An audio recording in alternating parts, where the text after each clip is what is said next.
Hello students, you are welcome at Physics Academy JEE. I am Vivek Johri, your physics teacher.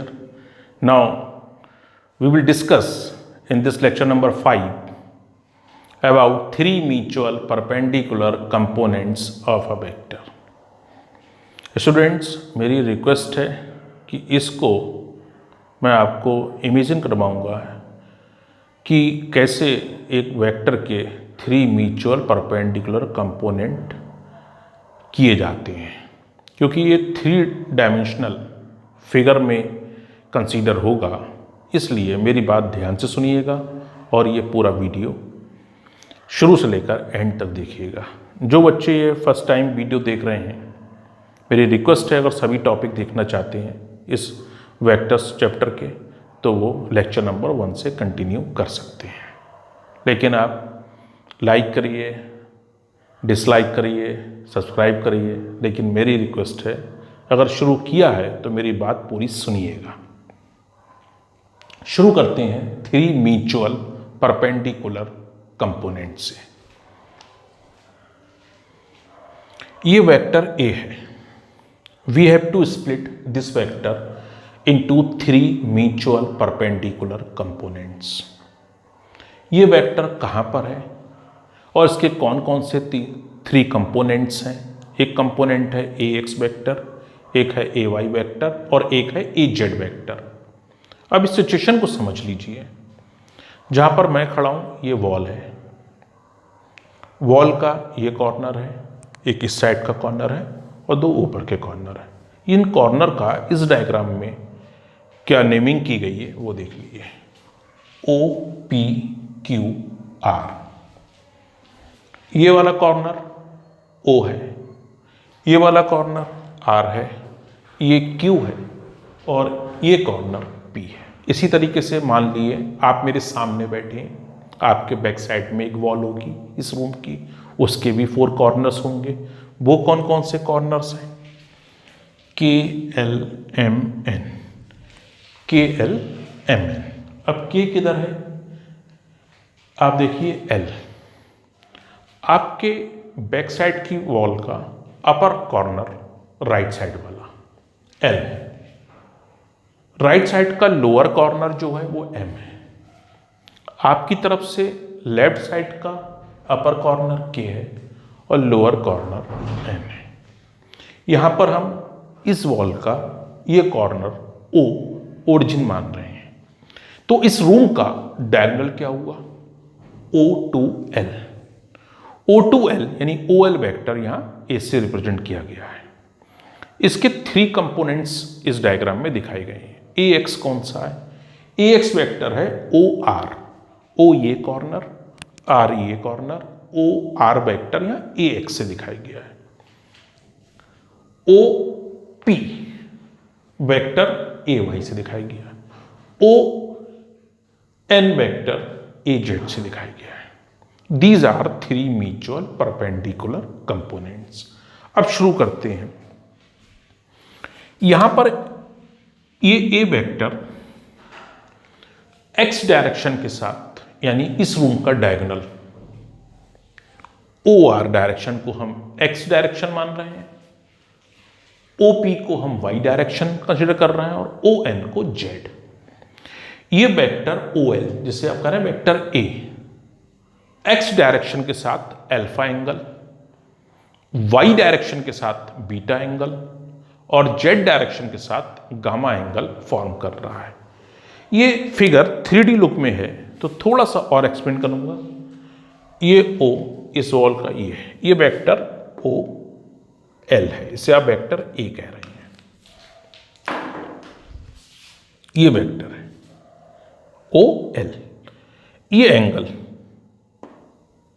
Alpha है, Y के साथ ये angle beta है और यहां से लेकर ये बन रहा है गामा है। अल्फा, बीटा और गामा, अल्फा, बीटा और गामा तीनों एंगल अलग अलग प्लेन में है। देखने से लगता है कि अल्फा का 30 है तो बीटा 60 होगा। ये बिल्कुल गलत कंसेप्ट है। अल्फा और बीटा अलग अलग प्लेन में है, यहाँ दिखने में लग रहा है कि अल्फा प्लस बीटा 90, लेकिन ऐसा है नहीं क्योंकि डिफरेंट प्लेन में है। ये कैसे? इस रूम के हिसाब से, इस रूम का डायगोनल OL इसी रूम की साइड OR के साथ अल्फा एंगल बना रहा है। इमेजिन करिए OR इस दीवार की ये डाउन साइड लेंथ, ये यहां से लोअर लेंथ जो दिखा रहे हैं वो है, और इस रूम का डायगोनल अल्फा एंगल बन रहा है।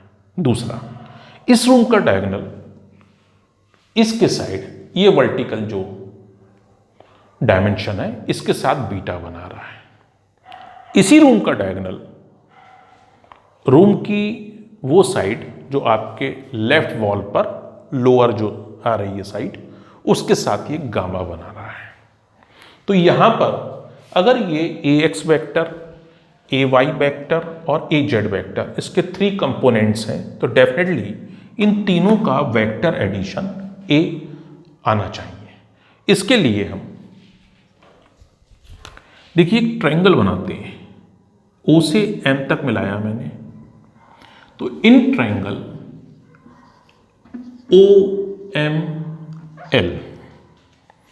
OML में एंगल OML 90 डिग्री होगा। फिलहाल अगर आप इसे नहीं भी लिखेंगे कोई दिक्कत नहीं है। ट्रायंगल OML, अभी ट्रायंगल OML है कौन सा, जरा ध्यान से देखिएगा। एक साइड है OM है जिस रूम में आप बैठे हैं उसके फ्लोर का डायगोनल जो O से स्टार्ट होगा ML कौन सी है, जो आपके बैक साइड की वॉल है उसकी राइट वाली वर्टिकल डायमेंशन, वो है ML। और OL क्या है, इस रूम का डायगोनल। तो आप यहां पर triangle law of vector addition को फॉलो करिए। OL vector is equal to OM vector plus ML vector. Triangle law लगा दिया, OL vector is equal to OM vector ML vector. फिर से लगाइए, in triangle ORM OM vector, triangle law लगा रहे हैं यहां पर, OM vector is equal to OR vector plus RM vector, OR vector plus MR vector. MR और ON भाई इस रूम की इधर वाली साइड या इधर वाली साइड इक्वल है, डायरेक्शन भी सेम है, तो आप रिप्लेस कर सकते हैं OM vector is equal to OR vector plus MR मत लीजिए, RM लिखना चाहिए यहां पर, RM को रिप्लेस कर सकते हैं ON से, ON वेक्टर। अब इस वैल्यू को आप यहां रख दिए, implies that OL vector is equal to OR vector plus ON vector plus ML vector. अब आप देखिए ML और OP, भाई कमरे की चाहे कोई भी कॉर्नर है वो हाइट सेम है सबकी, तो ML और OP की हाइट भी, लेंथ भी सेम है और डायरेक्शन भी सेम है, तो आप लिख सकते हैं OL is equal to OR vector ON vector plus OP vector. अब आप वैल्यू रखिए, OL आप दिखा रहे हैं वेक्टर A से, OR दिखा रहे हैं आप वेक्टर AX से, ON दिखा रहे हैं वेक्टर AZ से और OP दिखा रहे हैं AY वेक्टर से। XYZ सीरीज में लिख दीजिए, कोई फर्क नहीं पड़ता। A vector is equal to AX vector plus AY vector plus AZ vector. ये आ गया आपके, these are 3 mutual perpendicular components of vector A. इस तरीके से आप यहां तक ला सकते हैं। अब आप देखिए, थोड़ा आगे बढ़ने के लिए मुझे ये हटाना पड़ेगा, थोड़ा इमेजिन करिएगा, आपको पूरी बात समझ में आ जाएगी, क्योंकि ये डायग्राम 3 डायमेंशनल डायग्राम है। तो थोड़ा 3 डायमेंशनल डायग्राम में आपको अपने सामने वो सिचुएशन फॉर्म करनी होती है जो ये बोर्ड पर बताई जा रही है।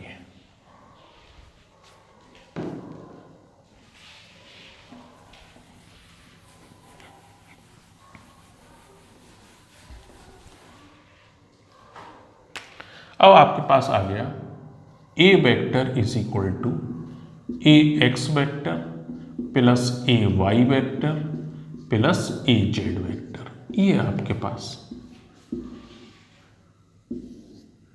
अब देखिए, A X vector can be written as A X I cap. A X vector can be written as A X I cap. A X क्या है? एक्स डायरेक्शन में जो ये वेक्टर है उसका मैग्नीट्यूड, और आई कैप क्या है? Unit vector along X axis. इसी तरीके से ए वाई जे कैप, ए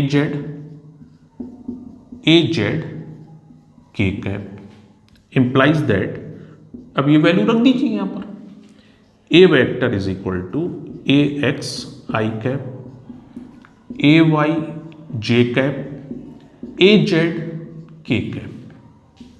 ये आपका आ गया। ये दोनों एक से ही हैं, थोड़ी शक्लें अलग हैं इनकी। ये वेक्टर और ये वेक्टर को आप स्प्लिट कर सकते हैं, मैग्नीट्यूड मल्टीप्लाई उसी डायरेक्शन में unit vector, A X I cap, A Y J cap, A Z cap. Further देखिएगा, कॉस एल्फा कितना आएगा, मैं पहले लिख दे रहा हूं, ए एक्स ए। बोले सर ये आया कैसे? पहले दिमाग में रखिए कि ये अल्फा एंगल है कहां। इस रूम का डायगोनल, इस रूम का डायगोनल ओ आर डायमेंशन के साथ जो एंगल बना रहा है वो अल्फा है। तो आपको मैं एक ट्रायंगल की 3 साइड्स आपको बता रहा हूं, तो आप सोचिएगा कौन सा एंगल 90 है। ट्रायंगल की पहली साइड है ओ आर, यहां से यहां तक। दूसरी साइड है आपकी राइट साइड के वॉल का डायगोनल, ये बनेगा 90 डिग्री। ये ओ आर होगी और ये डायगोनल होगा, देखिए 90 ही बनेगा, चाहे आप ऐसे बनाइए, चाहे इस दीवार पर जो राइट साइड की है कोई भी आप लाइन ड्रा करेंगे ओ आर के साथ 90 बनाएगी, तो ये डायगोनल भी 90 बनाएगा। कौन? राइट साइड वॉल का डायगोनल। थर्ड साइड कौन है? इस रूम का डायगोनल। तो बेस कौन हुआ? ओ आर बेस हुआ। हाइपोटेन्यूज कौन हुआ? O L, base upon hypotenuse. Base की लेंथ कितनी है? ए एक्स, और हाइपोटेन्यूज कितना है? A. Implies that A X is equal to A cos alpha. Now cos beta आएगा A Y upon A. You can write A Y is equal to A cos beta. अब ये beta angle जरा सोचिएगा, beta angle है कहां? Triangle बता रहा हूं, आप ध्यान से सुनिएगा। ट्रायंगल की एक साइड है इस दीवार की, इस वॉल की, ये वर्टिकल साइड, एक साइड। दूसरी कहां है? इस रूम के लेंटर का डायगोनल, इस रूम के लेंटर का डायगोनल, ये दूसरी साइड है। ये एंगल क्या बनेगा? 90 बनेगा। थोड़ा दिमाग में सोचिए, ये एंगल 90 बनेगा। और थर्ड साइड कहां है? इस रूम का डायगोनल। तो इस तरीके का एंगल बनेगा, इस तरीके का ट्रायंगल बनेगा। और बीटा कौन होगा? ये एंगल ऐसे आया डायगोनल, ये बीटा होगा। तो बेस कौन सा हुआ इसमें? ये साइड बेस होगी। हाइपोटेन्यूज कौन हुआ? इस रूम का डायगोनल, ए वाई अपॉन ए। इसी तरीके से कॉस गामा, अपना दिमाग लगाइएगा थोड़ा सा कि कैसे लिखा सर ने ये आएगा ए जेड ए कॉस गामा। अब ये वैल्यू आप यहां रख दीजिए तो कितना आ जाएगा आपके पास, A is equal to A cos alpha I cap plus A cos beta J cap plus A cos gamma K cap.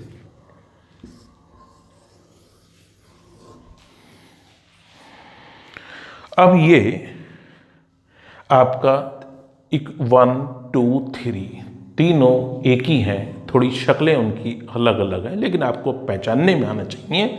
ये तीनों इक्वेशन मैंने वेक्टर फॉर्म में लिखी हैं, लेकिन थोड़ा सा फॉर्म उनकी अलग की गई है।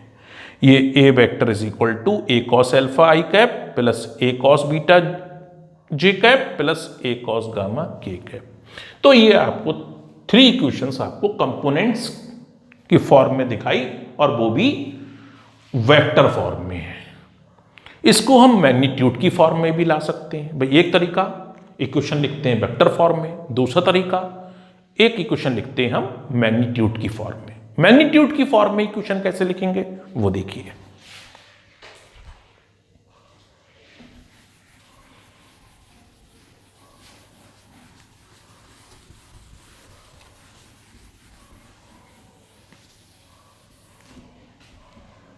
मैग्नीट्यूड की फॉर्म में आप लिखने के लिए ट्रायंगल को देखिएगा।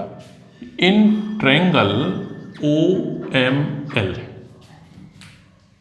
Angle O M L 90 degree है।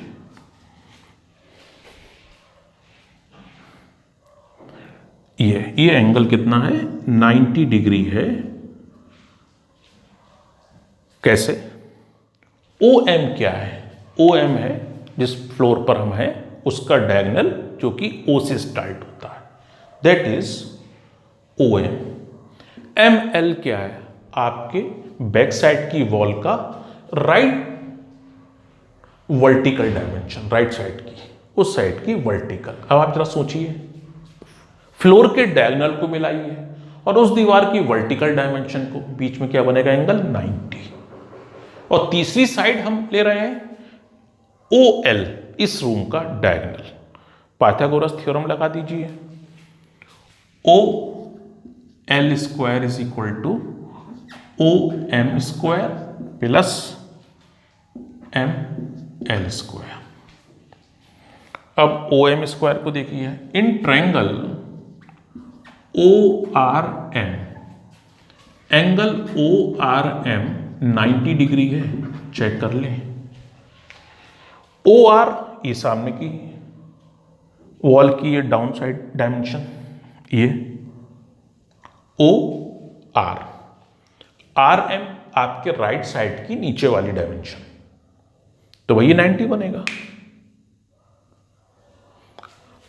और ओ एम क्या है, इस फ्लोर का डायगोनल। तो आप देखिए, इसमें पाइथागोरस थ्योरम लगाएं तो ओ एम स्क्वायर का मतलब होगा O R square plus R M square. अब आर एम और ओ एन तो इक्वल है लेंथ में। भाई आर एम आपके राइट साइड वाली वॉल की लेंथ है और ओ एन आपके लेफ्ट साइड के वॉल की लेंथ है, जो कि बराबर है, डायरेक्शन भी सेम आ रहे हैं। So O M square is equal to O R square plus O N square. इसको आप यहां रख दीजिए। O L square is equal to O R square plus O N square plus M L square. अब M L जरा देखिए, M L किसके बराबर है, ओपी के। क्यों भाई, इसके इस रूम के हर एक कॉर्नर फ्लोर से सेम हाइट पर है। So M L can be written as OP.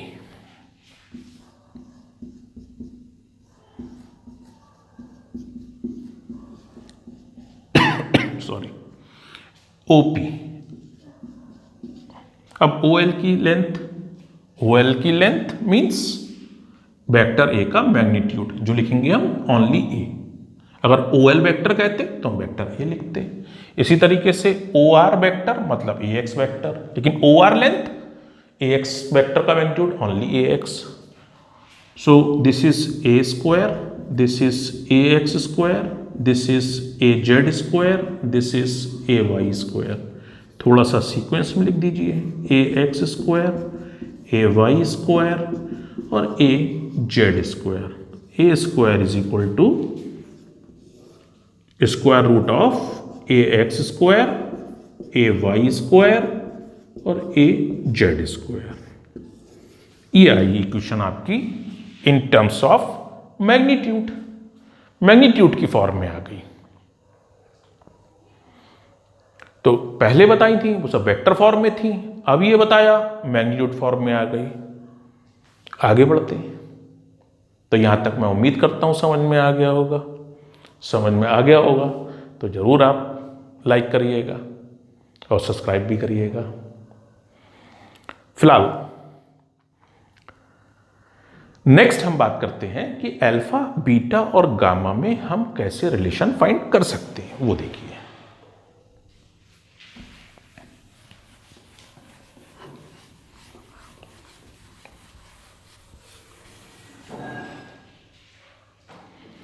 देखिएगा,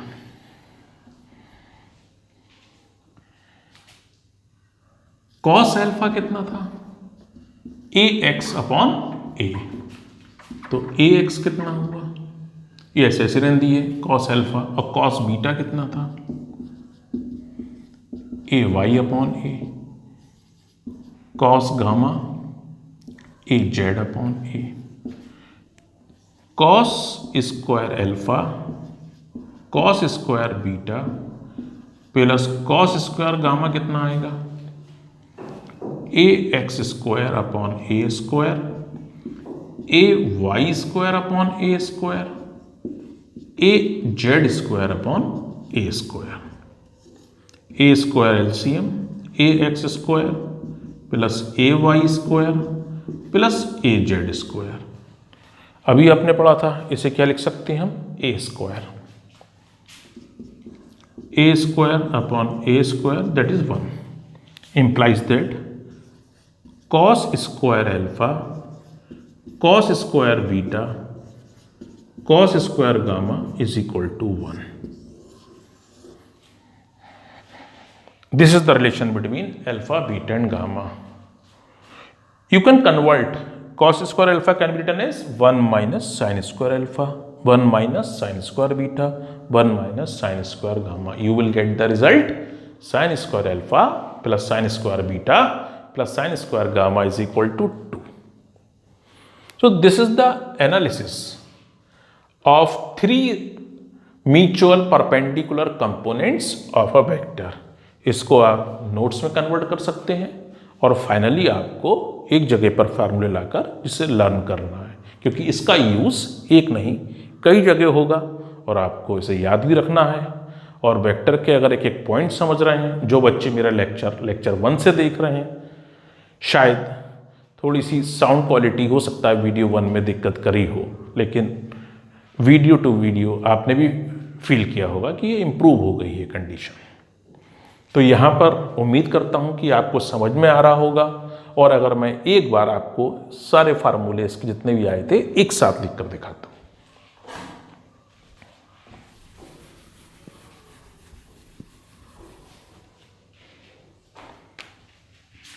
vector A is equal to AX vector plus AY vector plus AZ vector, और A vector is equal to AX I cap, AY J cap, AZ K cap, और A vector is equal to A cos alpha I cap, A cos beta J cap, A cos gamma K cap. ये तीनों equation vector form में है, इसे आप देख सकते हैं। अब मैग्नीट्यूड की फॉर्म में a is equal to root A X square A Y square A Z इसका स्क्वायर रूट, ये आया मैग्नीट्यूड की फॉर्म में।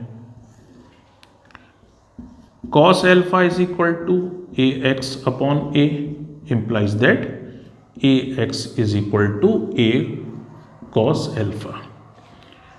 Cos beta is equal to ay upon a implies that ay is equal to a cos beta. Cos gamma is equal to az upon a implies that az is equal to a cos gamma.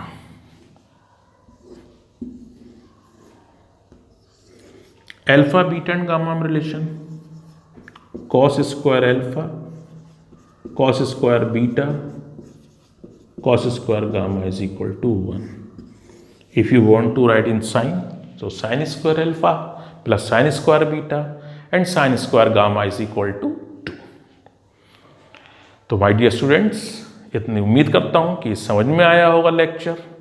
कल फिर एक नए topic के साथ मिलेंगे और कल का टॉपिक होगा कि हम सब्ट्रैक्शन कैसे कर सकते हैं, और उसके बाद का टॉपिक है आपका कि वेक्टर्स के बीच मल्टीप्लाई कैसे होता है।